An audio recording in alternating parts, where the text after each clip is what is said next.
Right now, we are going to be having a session called Collaborating with the U.S. Embassy. I'm delighted to have the U.S. Embassy here with us. We have Carmen Arakelian, close enough, sorry, and Sarah Ferguson. So they're going to talk for a half an hour, and then we'll have 15 minutes for questions. And apologies for mispronouncing your name. Okay, over to who's first? Hello, good afternoon. Good afternoon. Nothing like being the last speaker of the day. I'm sure you've all been seated all day and are ready to get out and explore the beautiful city around you, but we will try to make it interesting. Somewhere in here we've got information on how to get money, which I think is pretty interesting for most people at some point. How can you get funding for the fantastic work that you're doing at your museums? And some great opportunities that we offer in working with the U.S. Embassy. So we'll start off with some quick introductions. My name is Carmen Arakelian. Any which way, it's a lot of vowels and consonants. I am a diplomat with the U.S. Embassy here, where I'm currently serving as the cultural attaché. I work alongside my colleague Sarah in the public diplomacy section. And our public diplomacy sections at embassies and consulates around the world are really here to promote mutual understanding between the United States of America and all the countries in which we serve. So we share information about the United States, and we try to build relationships between members of our global community and the U.S. So Sarah, want to tell them a little bit about yourself? Oh, yes, thank you. Good afternoon. How are you? Are you tired? God, how long have you been here? Since what time? 7? 8 in the morning? Okay, this is going to be very interesting because Carmen is going to speak about money, as she mentioned, and I'm going to share with you information about the programs that all the embassies, U.S. embassies in the different countries offer. So it's going to be a very nice last time of your day here. My name is Sarah Ferguson, as I said, and I'm the public diplomacy specialist in the public diplomacy section. Yeah, the we just changed public diplomacy section, and we're going to talk a little bit about programs, Fulbright programs, and other courses. And now back to Carmen. All right, great. Thank you so much. So today we're going to learn about the opportunities that are available in working with your friendly U.S. Embassy, some of the requirements and challenges of working with the embassy. So who here has worked at all with the U.S. Embassy on a grant, on a program, on a project of any kind? No. All new potential recruits. That's fantastic. But for those of you who did put your hands up, you know there's sometimes some challenges in working with an institution as large as the U.S. government. So we'll talk about those as well. And then we'll give you some of the resources on how you can collaborate with some of the embassies in your area. So first one, starting it off with the fun part, which is funding, and how it is that embassies and the U.S. government can support the critically important work that you're all doing in your museums and organizations. So the main mechanism that we use to provide funding to any organization is through what's called a grant. It's got a really long legal term, which is Federal Assistance Award, but most often referred to as a grant. And this is the mechanism that we use to support organizations around the world. So most of the grants that I think will be of interest to you fall into three main categories. The first one is our Public Diplomacy Small Grants Program. So this is a program where public diplomacy sections around the world offer up the opportunity for organizations to submit proposals to us for funding, and really around a few kind of key areas that promote a connection between your country and the United States of America.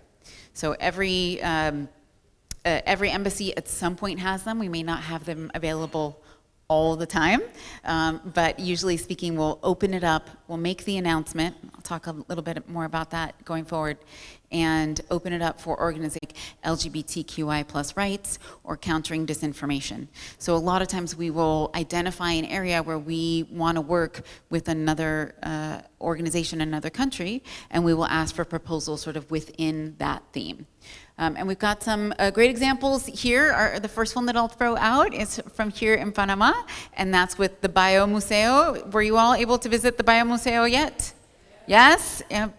Incredible, wonderful institution, one of the many incredible museums that we have here in Panama. And so they received a small grant from us to do this project called Ayer y Hoy. And if you walk around just outside of the Biomuseo, along the Amador Causeway, you'll see a series of these incredible, beautiful placards.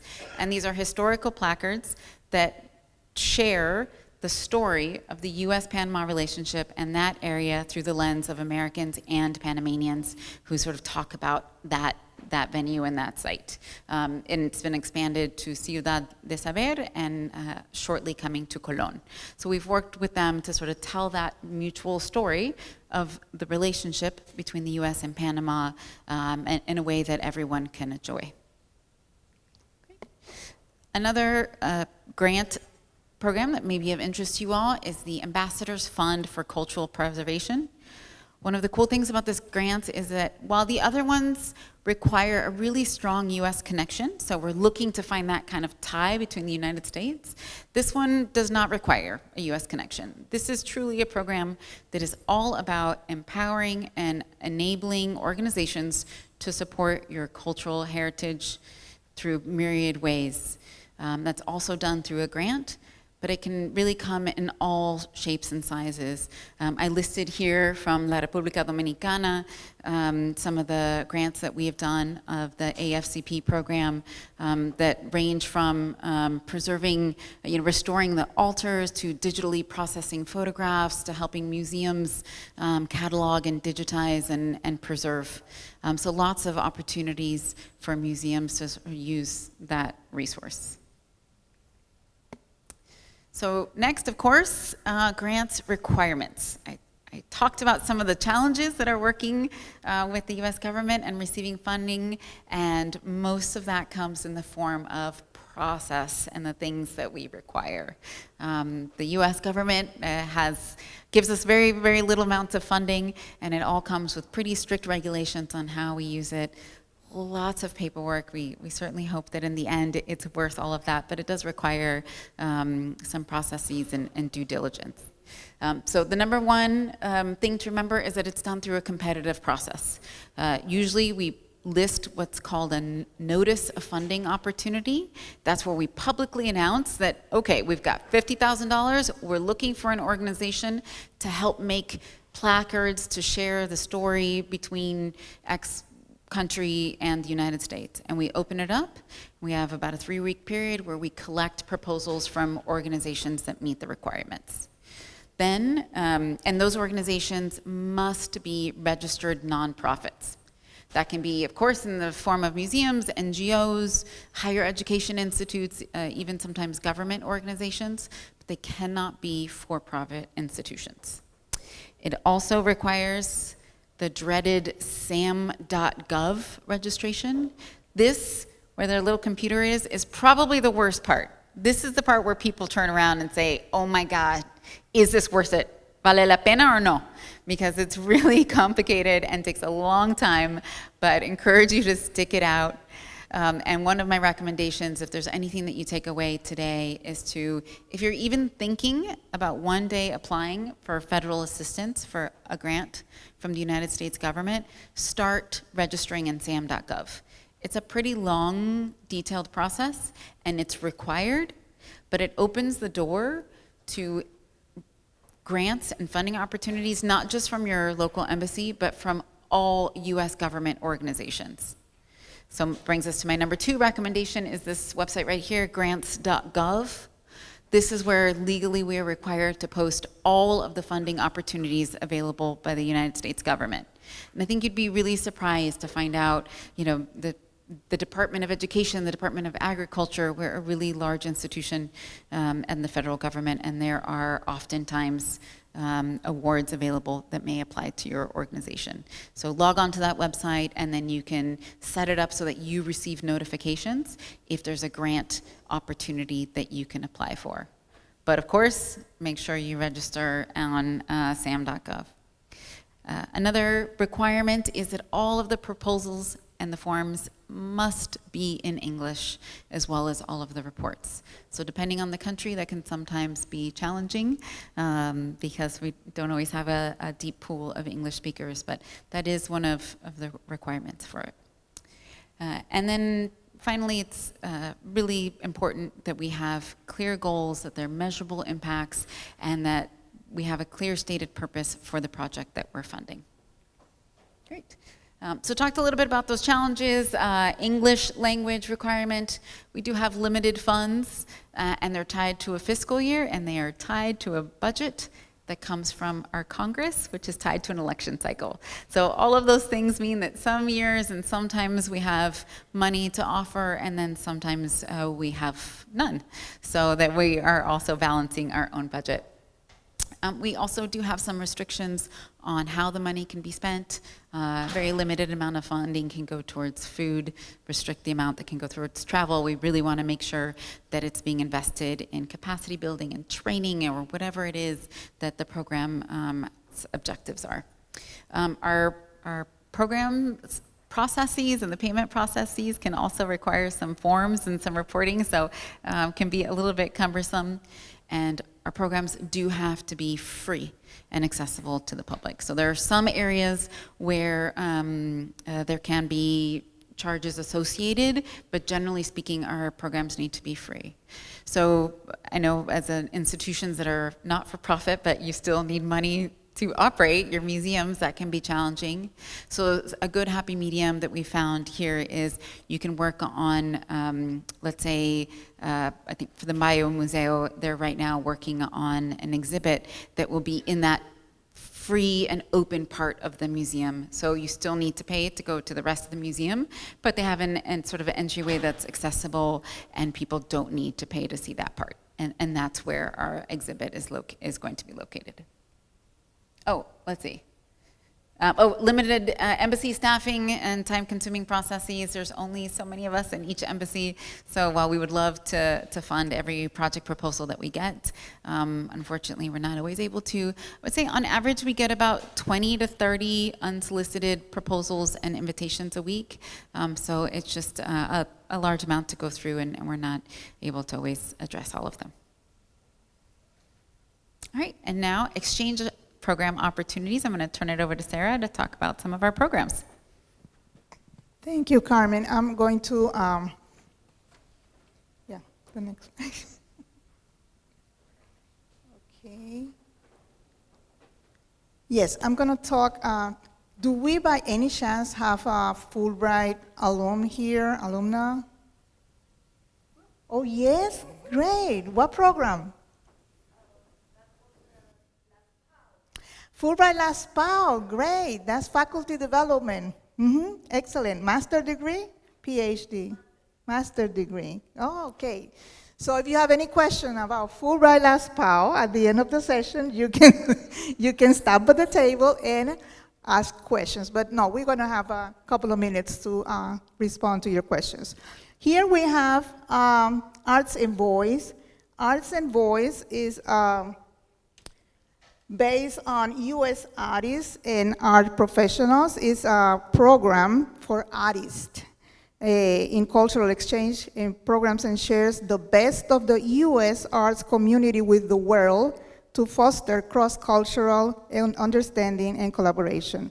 This program includes performing artists, visual artists, poets, playwrights, chefs, dancers, theatrical and film directors, curators, and others. They travel overseas to conduct workshops, give performances, and mentor young people. This is a very short program. It is a 5 days to 6 weeks. It can be in person or virtual. And most of our programs, I mean, we cover most of the costs of our programs. This one is requires some cost sharing. We also have the Fulbright Specialist Program. We have several programs. The Fulbright Specialist Program is sends U.S. faculty and professionals to serve as short-term experts and academics in other institutions, in this case, museums. We have experience here that some of our Fulbrighters have collaborated with different museums, the one outside the SAMAP, the museum, the Panamanian Museum, and also Bio Museum, as Carmen mentioned. They can come from 2 to 6 weeks, minimum 14 days, maximum 42 days. We cover all the expenses related to international travel, their honoraries, and the host institution has to cover the local transportation, housing, and also the specialist meals. They also collaborate with workshops, project development, curriculum and improvement. If the museum is carrying out research or maybe a project, they can come and stay with you 42 days, or they can come, make a needs analysis, go back to the United States, and then come again to complete the 42 days and find out how the project went. We have the example here, the Museico Museum Bulgaria 2019, where they exhibit design expert-led workshops and supported staff at Bulgaria's first children's science museum on exhibitions development. And we also have National Museum of the Philippines, museum conservation expert worked on artifact conservation, improving preservation methods for delicate items such as textiles and organic materials. So this is just some of the activities that they can come. They can conduct needs assessment, as I mentioned, and come again. Then we have the Fulbright Scholars.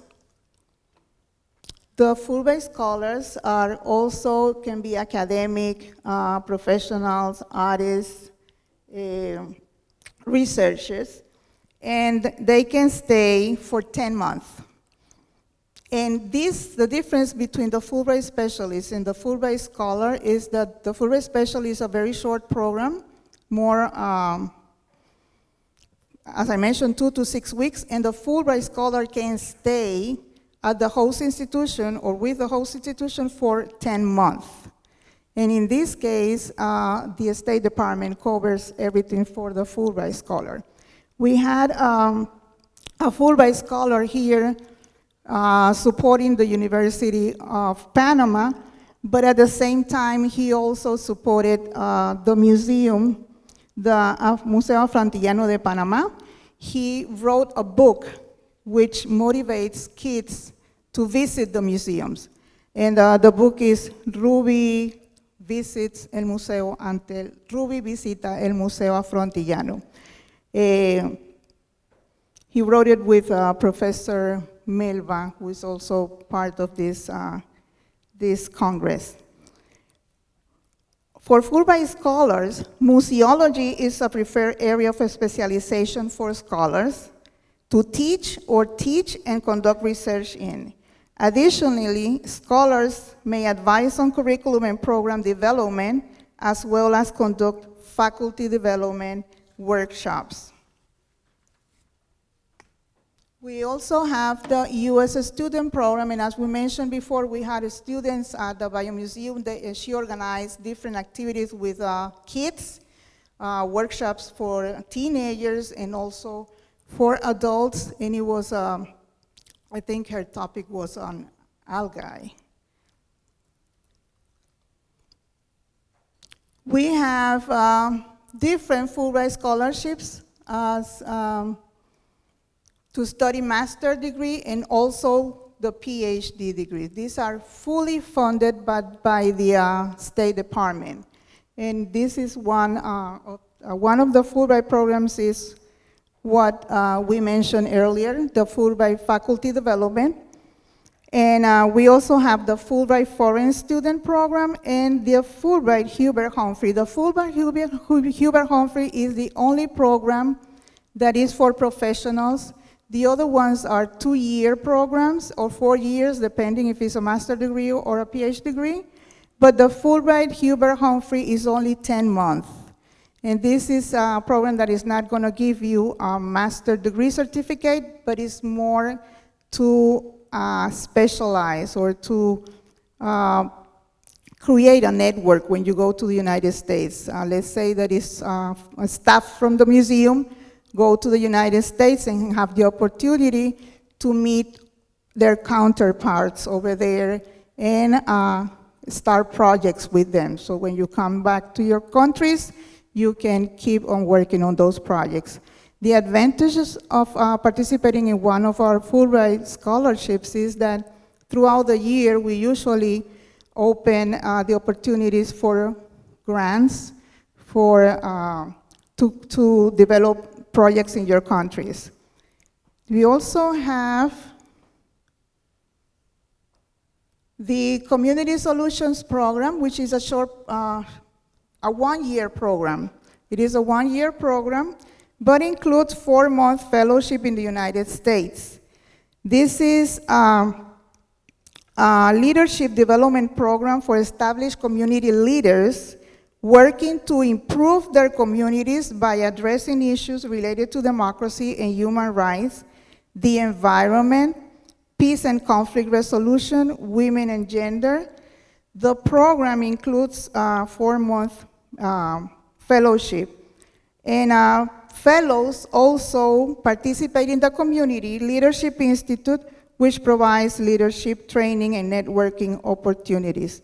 The project may involve working with communities as well as with museums, establishing and developing strong links between the cultural institutions and the communities. So this is another way, this is another program you can take advantage of because it is like organizing a group in your community that is going to help that networking between the museum and the United States, because it also goes to an institute, and then when they come back,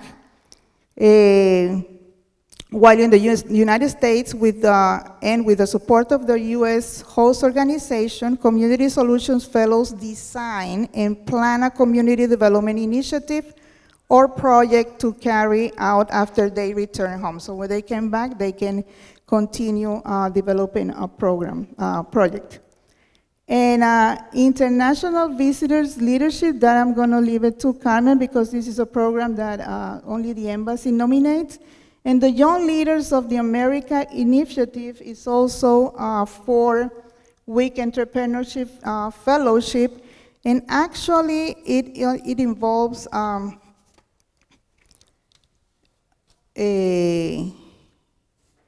it has to be to include a social entrepreneurial component. This is the most important part of the Young Leaders of America. We encourage you, I mean, we have a lot of programs, we have a lot of opportunities, but we encourage you to visit the different web pages of the U.S. embassies in your countries so you can read more or find out more information on our programs. We're going to stay here for a couple of minutes so we can answer your questions. And I also brought a couple, not many, but some flyers if you are interested in one of our programs. General, all the U.S. embassies have the Fulbright programs and the other programs that we have presented here. So thank you very much. we're in the home stretch, not quite done, just like 2 more slides, I promise, and then we're all done. But I don't want to miss the opportunity to talk to you about our American spaces. American spaces come in all shapes and sizes, all across the globe, and these are really the places where we engage with the public, where we create usually a partnership with the host institution and represent and share the United States of America along our pillars. So they come in, we've got American centers and American corners, binational centers, which are often in language schools. So different countries can look a little bit different, but you'll find them in 140 countries around the globe and 600 total. So these are really incredible spaces for promoting English language learning, for US higher education, alumni programs, cultural programs, information about the United States, as well as professional development. Again, this is a space where the programming is free and open and accessible to the public. We've got some great photos here. I know in our American space at Ciudad de Saber here in Panama, really working with local organizations, and it is a space to help particularly young people develop the skills and the capacity that they need, share and collaborate, and do that sort of mutual understanding and cross-cultural connections that are really at the heart of everything that we want to do. So I'll give you a couple of examples of some collaborations. As I mentioned, our Panama American Center, the PAC, did a roundtable on museums and the role in preserving Afro-Panamanian historical memory.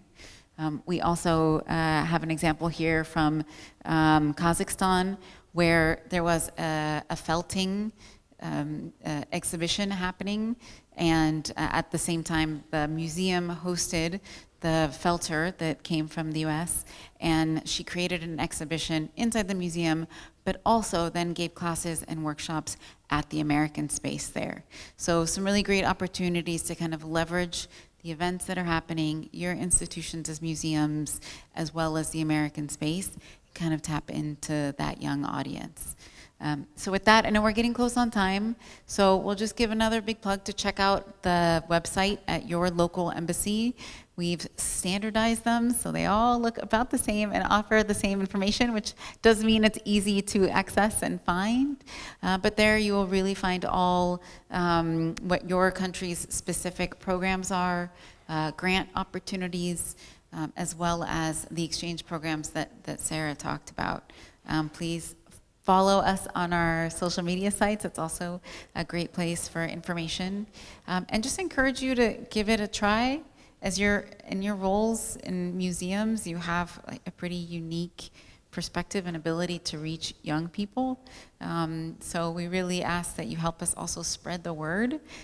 We offer, as Sarah mentioned, so many scholarships, and I can't tell you how many times we don't get enough applicants for our scholarships. So think about programs in which literally all you have to do is show up with your passport, and you could spend a month in the United States learning from one of the top universities in the world, or get a PhD fully funded at one of the top institutions in the world.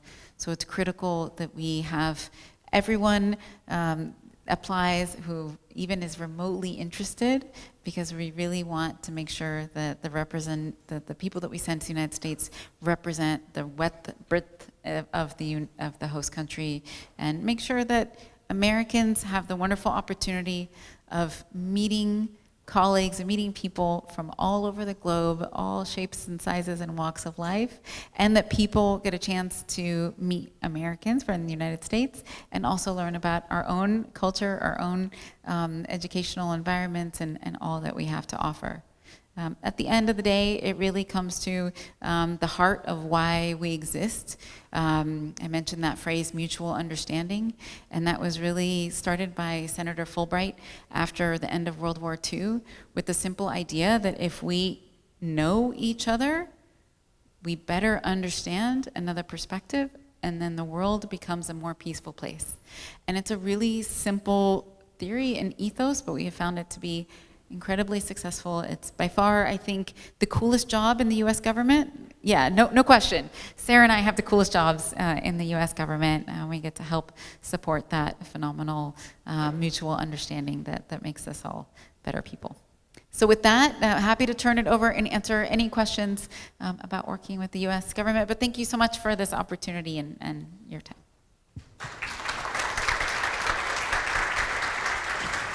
And happy to take questions in English or también en español. French, I'm sorry, that we don't have. That was bang on 30 minutes, so thank you for being so keeping to the time. USG. I'm opening it to the floor. Does anyone have a question?